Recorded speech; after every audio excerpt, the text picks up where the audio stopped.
Here we go. Right here in front of me. One Good Trade by Mike Bellafiore. Again, I took the cover off because I was going through my dignified stage where I wanted to look important by taking covers off. Now I wish I had it because the covers are cool.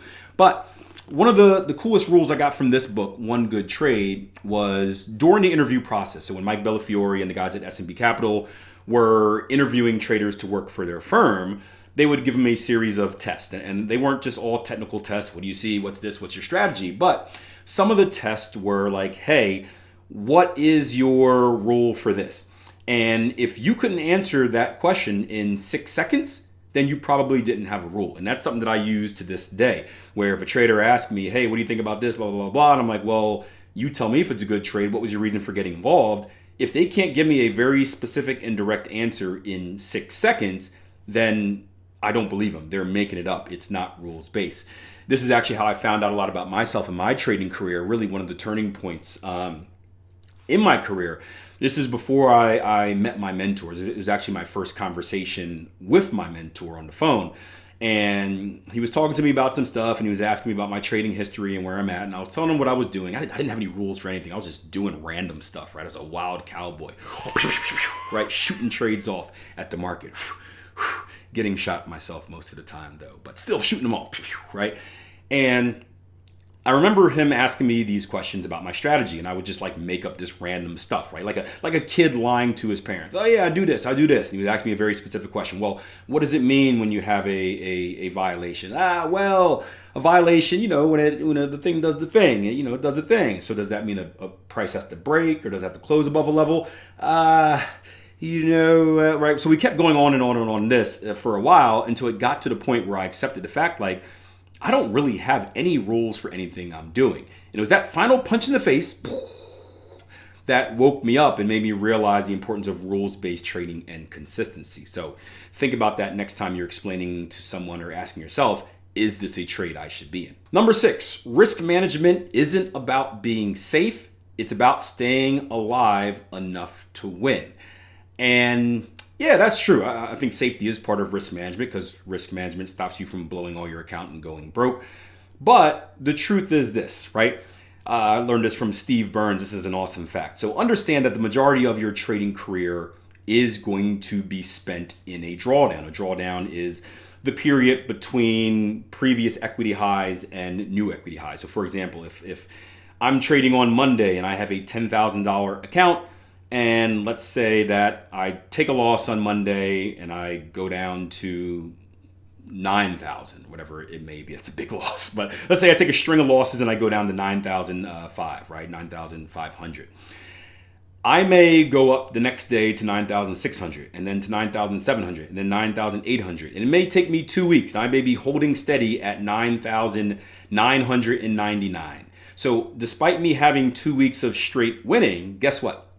I'm still technically in a drawdown because I haven't achieved new equity highs. So when we say that, right, you spend most of your career in a drawdown, it seems bad because we associate drawdowns of just the negative, but it is also the positive part until we get to that new positive. So I say that because of this. 1, drawdowns are normal.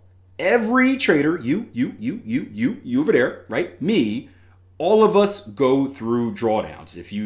Unless you have a 100% win percentage, which you don't, you're going through a drawdown. So we don't need to look at it as a negative. It is just part of the process of trading. You have to bend your knees before you can jump higher, right?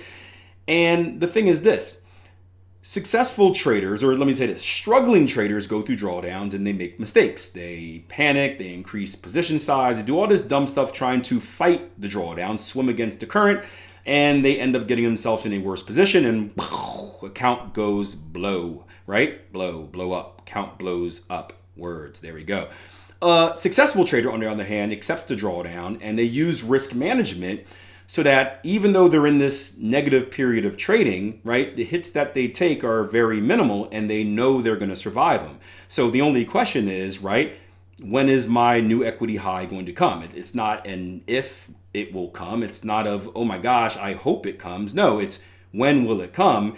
And during those times of losses, because your risk management is on point, you're only losing minimally, and then you can easily make up for that once your next hot streak comes. Number 7, if you can't define your risk, You have no business place in the trade. Amen. I love this one. Here's the thing about trading, right? We always talk about, I did this in a few videos ago where I said, hey, Matt, my mentor told me you should trade so small that it doesn't change your life if you win. It doesn't change your life if you lose. Meaning if I win or lose on an individual trade, right? I just had a big win, biggest win of the year on dollar yen. It was a trade I was in for 10 days. I'm going to share with you a podcast episode sharing with you the emotional yo-yo of that. So be on alert for that. But it was a big win. It was a massive win. And even that, although it made me happy, hence my glowing face today, it doesn't change my life. I'm not able to do anything different today than I would have done yesterday. And same thing would happen if that trade lost. Why? Because I'm using proper risk management. You should never be in a trade where the outcome of a trade, let's say a loss, ruins your life, where you hit margin call or you can't afford to pay a bill. Because guess what? You should have known your risk before you ever entered the trade. And if there was too much risk going into the trade, guess what? You never should have taken the trade in the first place. Number 8. Winning trades don't make you successful. Controlled losses do. I agree with this as well. This goes back to the risk management thing. Everyone wins, right? Everyone wins. Every trader wins. The worst trader in the world wins because that is the market, right? You enter a position and it can either go up or down. You can win or you can lose. You can win a lot. You can win a little. You can lose a lot. You can use a little. Like everyone's going to win. You can do random stuff and win. And that's another issue because it gives traders false confidence. But again, great traders, I always get it wrong. Darn it. Good traders are great risk managers. And going back to the topic of drawdown, it's all about how can I manage my losses and have consistency? Because if you can't manage your losses, I don't care how much you win, you will eventually blow it all. Number 9, your plan is your protection from your own impulses. Had a really good conversation this morning in my live trading room about this, where again, I don't want to spoil it because I'm going to make this a future podcast, but I was telling them about that trade I was in for 10 days. I was telling them about the emotional roller coaster I went in. And we had a good discussion about how I used to think that traders can't have emotions. We must be robots that trade the market, right? But the truth is that we are all human beings and we do have emotions. And yes, even as someone who has been trading for 20 years, almost 20 years now, I still get those emotional feelings, triggers, like I want to do bad stuff, right? That goes through my head. The difference is I don't do it because my plan doesn't allow me to do it. We had a trade we were looking at this morning where I was telling our traders, hey man, that's a good looking trade. And they're like, Akil, are you going to get in? I said, I can't. They said, why not? You like it? I said, I do like it. I like it a lot. I love it, right? But it doesn't meet my rules, so I can't do it. And they got all rah, like, oh my gosh, emotional discipline, that's crazy. How do you do that? I'm like, easy. If it meets my rules, I trade it. If it doesn't meet my rules, I don't.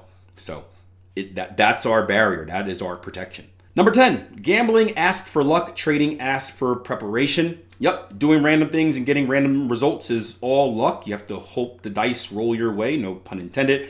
Trading is about preparation. It's about all the small stuff that we do. It's preparation. But by the time we get to live trading, there is a lot of stuff that we do before that. It's not only the daily preparation that we do before our live trading, but it's the preparation in the demo trading before that. It's the preparation in the back testing before that. It's the preparation in the strategy development before that. It's the preparation in the learning even before that. It's all of that groundwork put in over months and in some cases years that ultimately mold us into the professional trader that we are now. Speaking of which, this is the perfect time to do a little bit of a shameless plug because I don't do it enough. Not only is yours truly a trading coach podcaster, but I am a trading coach too over at www.tier1trading.com. So if you're someone that's interested in learning how to trade and surrounding yourself with other like-minded individuals, which is always helpful, check us out, www.tier1trading.com. I recommend starting with the risk-free 14-day trial membership that gives you access to the platform, the community, some courses, and some live sessions. That way you can ensure that we are the right fit for you before making any type of investment. So there's no excuse not to do it. Also, there's no sneaky auto bill. After 14 days, you just lose access. I got an email from a trader the other day that was upset. Like, I can't log in. I'm like, your 14 days is up. That's what happens. Oh, I thought it renewed. I'm like, nah, we don't do that sleazy stuff. All right, number 11, the difference between noise and opportunity is your strategy. This kind of goes off of your plan protects you from your impulses, where there's a lot of noise in the market. I like to say like 90% of what the market does is complete junk. And I always get asked, well, Akil, how did you find that hidden opportunity amongst all the rest of the junk? And it's because, well, my eyes are trained to know what I'm looking at. When I look at a market, I'm looking for a very specific setup. I'm not worried about that or that or that because I can't personally trade it. So selfishly, I don't care. So I'm locked in on the thing that I can personally trade. And that just makes it easier to kind of see it. Think about one of those Where's Waldo books where if you're looking for everything, you're scanning all those people, or Where's Wally overseas, weirdos, right? You're scanning everything and you can't really find anything. But if you're locked in on finding the dude with the striped shirt and glasses, you're focused on only him and you ignore all the other weird stuff that's going on. That's a great t-shirt idea, by the way. Akil says, ignore the weird stuff. Number 12, a good trader studies a chart. A great trader studies themselves. Ooh, another deep one. Yeah, you want to do both. You want to study the charts and you want to study yourself. But one of my best friends who I actually went through my trading journey with, Lax, once told me this, this life-changing quote. He said, trading is a journey of self-discovery. And although it didn't really make sense at the time, this was like 15 plus years ago, it makes perfect sense right now. And I truly believe that the more you understand the markets, the more you understand yourself. And the more you understand yourself, the better you become at trading the markets. And this has been helpful in my life as well because I understand all types of things about myself that I never took a look at from that deep of a perspective. But it's 100% true. And the more we know ourselves, the more we know how to avoid the things that get us in trouble. So, for example, I mentioned earlier, when you pick a trading strategy, you want to pick something that fits with your personality and your philosophy on the market. When you know yourself and you know your temptation and you know your tendencies and you know kind of the mistakes that you tend to make, you can avoid those situations. I remember growing up as a kid, my parents always told me, hey, Akil, don't walk in a dark alley at 12 o'clock at night. And I'm like, why? He said, well, because bad things sometimes happen in a dark alley. I said, yeah, but not every time. But he said, yes, but do you want to play that game of chance where the time you walk through that dark alley, something won't happen, where you have let's say a 50-50 chance of making it through or not making it through? Or if you never put yourself in that dark alley, you have a 100% chance of making it through. And I'm like, that makes sense. So as traders, it's very important that we know ourselves, we know our tendencies, we know our triggers, right? That way we can avoid those situations that trigger those psychological triggers. Yeah. Cowboy. Number 13, you don't beat the market, you align with it. 100% true. We will never beat the market. Our job is not to beat the market. Our job is to participate. The market isn't really against us, so it's nothing to beat. Even other traders out there, we like to say, oh, it's me versus the other trader on the other side of the computer. No, that's not true. It's not. They don't know who you are, right? Your order doesn't affect their order. No one cares, right? It's us against us, right? So our job isn't to beat the market. The market isn't something that is against us. It is something that can bear fruit for us, and our job is to participate in the moves. Even if we look at like the smart money or institutional traders, a lot of traders think retail traders are in this head-to-head battle with institutional traders. No, right? My job is to identify where those institutional traders are interested at, and then I'm trying to like grab onto that elephant's tail and ride up to whatever they're doing and make my money, right? So it's not us against the market. We're not trying to beat it. We are simply trying to participate in the money grabbing. 14, most losses aren't from bad setups. They're from bad decisions. Yep, 100% true. Again, a setup is a setup. It wins, it loses, right? This always goes back, I think about kind of one of the common questions I get where, Akil, what is the best entry? And it doesn't matter, right? I don't want to say entries are 100% irrelevant because you do need a rules-based way to get into a trade. And there are certain clues that the market will give you that say this is more likely to happen than not. But the truth of the matter is there are numerous entries that you can use to get into a trade. It has more to do with your directional prediction and your timing. But the thing that gets traders in trouble isn't the wrong entry. It's just making an overall bad decision. The entry is just the thing that gets blamed. It is the Mo Salah, the scapegoat, right, of trading. Sorry, Liverpool fans. I'm an Everton man. I got to take shots when I can. Next up, journal every mistake. Hiding it guaranteed you repeat it. Trading is interesting because we don't have a boss. We are our own boss, which is awesome because we have freedom to do everything we want to do. I can make my own schedule. I can trade when I want to. I cannot trade when I want to. No one can stop me. But we are also our own best enemy. So the fact that no one can stop us means that we can't stop us from ourselves, and we tend to make mistakes. And if we don't understand what those mistakes are, or if we blame them on other things, oh, I lost because of a Trump tariff, or I lost because of this tsunami that hit, we're never going to learn from those mistakes. So the best traders journal all the time. They journal their wins. They try to learn from their wins. What did I do good? They journal their losses, right? What did I do bad? What could I have done better on? They play around in the playground and just look at random setups. I call it the trading sandbox, where I go into a random chart and I just look and make predictions and stuff like that. We are always on a quest for knowledge. We need to follow that Kaizen philosophy of continuous improvement and ask ourselves, how can we get better every day, and more importantly, every trade. Number 16, patience is a position, sometimes the most profitable one. Speaking of positions, how about we look at the position of Liverpool and Everton on that table? I hope this doesn't come back to haunt me if you're watching this like months down the road and Everton has free fall. But for right now, we are 6th and Liverpool is not. Insert Grinch smile. But yeah, I like to say patience pays, right? Going back to the dollar yen trade that I showed you guys, right? 10 days, 11 days, however many it was, did not panic. I put out a poll question asking how many of you guys would ditch the trade. Let me go find and see what the results were. That dollar yen trade from last week has moved 200 plus pips in my favor, yet has missed targets by less than 10. Trading pop quiz, what should I do? 38% of people said get out, bail on the trade, and there are all types of cool comments down there. Take partials, this is frustrating, wish I had an answer, blah, blah, blah, blah, blah. A great learning lesson for everyone. I wish I would have recorded that entire thing and shared it with you, because it would have been a great lesson for newer traders. But patience pays, stick to your setup. When should you bail on a trade? Only when your rules say so. So if you have an active trade management rule that says, hey, I get out if this happens, then get out, right? If your stops are hit, you should automatically be out. If your targets are hit, you should automatically be out.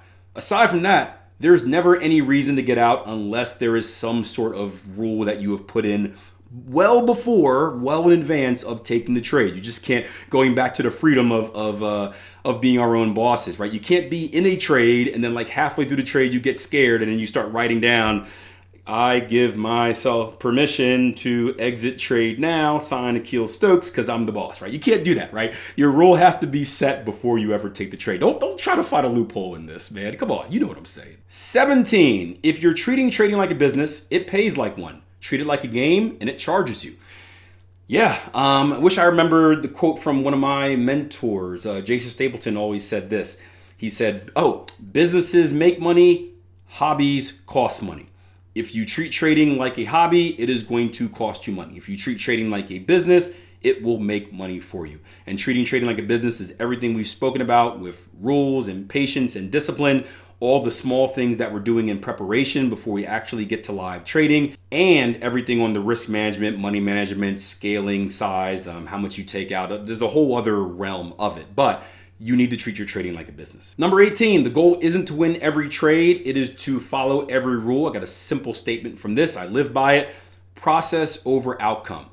We tend to judge ourselves on the outcome. And that's just how we're kind of built up in, as human beings. Right? You take a test. If you get an A, that's good. If you get an F, that's bad, right? Everything is outcome based. We need to shift that mindset. And this is the biggest shift that we work with traders on, to being process based. Remember, we don't know the outcome of any given trade, right? And there is no strategy that wins 100% of the time. So you can have the best setup in the world and it can still lose. You can have the worst setup in the world and it can still win. So it's not the setup which is valued. It should be the process, right? So when we judge ourselves, we should judge ourselves on the process. Are we taking good trades, right? There are 4 types of trades that we can take, right? Good, bad, profitable, non-profitable. Profitable is one that makes money. Non-profitable is one that loses money. Good trade is one where we follow our rules 100% of the time. Bad trade is one where we don't. We can take a good trade and it could be profitable. We can also take a good trade and it could be unprofitable. It doesn't matter whether it's profitable or unprofitable. The outcome, what matters is, did we follow our rules 100% of the time?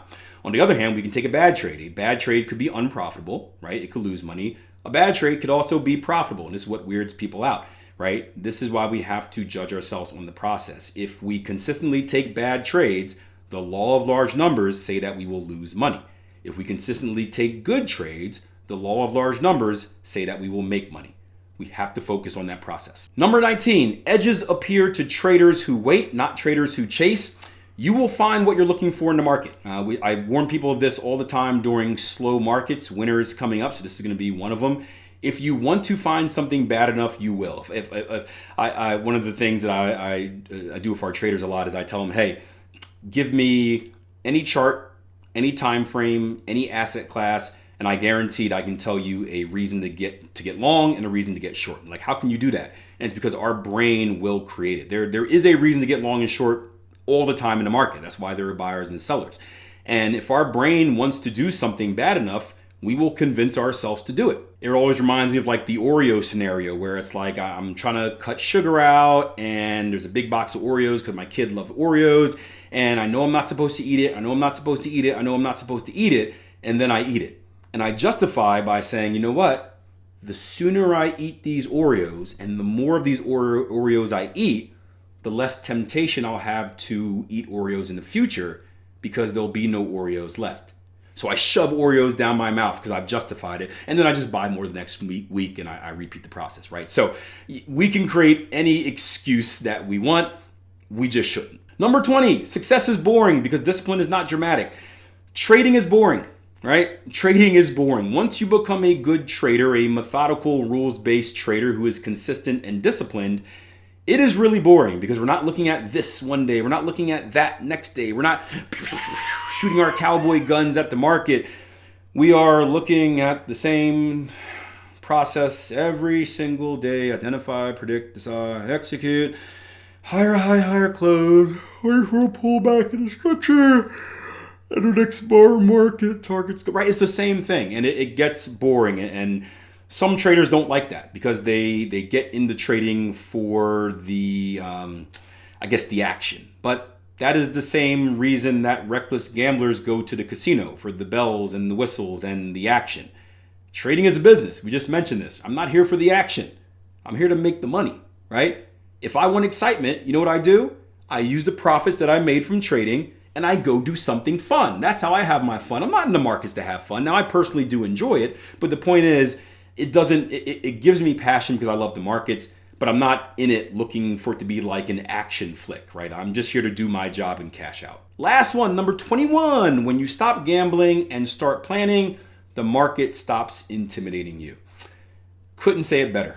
This is a game of confidence, just like a sport. Let's take like Everton, for example, who has lots of confidence, and Liverpool, who doesn't have a lot of confidence because they're losing right now. Just as a random example there. The more confidence that you have, the less intimidated you are. When you have done the work, again, trading live, demo trading, back testing, strategy development, education, when you have gone through all the steps, not skipping over any steps, not rushing through them, when you have gone through all the steps necessary to be a live trader, and then when you have experience as a live trader, meaning that you've actually done it live, you've worked through all the weird new trader mistakes, you've survived your first drawdown, you've been through tricky trades that have harmed you emotionally, and you've come out the other side, you have 100% confidence in what you're doing. This is the belief, actions, results cycle, where the more belief you have in yourself, the more likely you are to take the right actions. The more the right actions you take, the better results you get. The better results you get, the more you believe in yourself, and just snowballs and gets bigger and bigger. And when you look at it like that, the markets are no longer scary. A trade that went 200 pips in your favor and is hovering 10 pips above your target profit is no longer scary. It is part of the game. It is Neo in the Matrix, where he finally understands, and Mr. Smith is coming up and he's just doing all the thing like that, right? You have extreme confidence, and that is what allows you to do all of the 20 things that we mentioned earlier. So hope you enjoyed the podcast. Hope you have a better relationship with yourself as a trader. Hope you have some fuel, some firepower that you can tell your friends, tell your family next time they think that you're just a reckless gambler. And if you have anything else you want to add to the list, please do it below. I'll leave maybe a comment under the YouTube page that you can comment underneath. I love the groupthink. I love the brainstorm. I think it's a great source to kind of grow as a trader and get different opinions from just myself. And until next time, plan your trade, trade your plan. Champions League day. I'm already late, so I got to go.